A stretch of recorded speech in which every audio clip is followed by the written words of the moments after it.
эртең менен турганда жегенге эч нерсе жок болсо, нафил розого ниет кылып койсо болобу?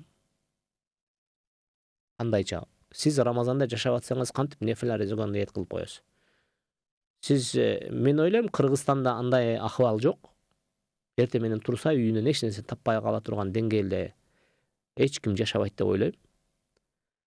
Ал эми чындап эле эми айтып болбойт. Кайсы бир үй бүлө ошончолук деңгээлде болсо, сизге ардыгыбыз ушул жерде биздин угармандар дагы, көрөрмандар дагы баарыбыз мен өзүм баш болуп жардам бергенге даярбыз.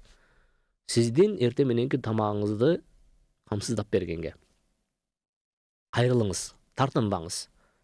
А бирок эч качан орозонун ичинде парыз болгон Рамазандын ичинде нафилге ниет кылып койдум деп адашпаңыз. Сиз нафилде орозодон башка мезгилде ниет кылыңыз.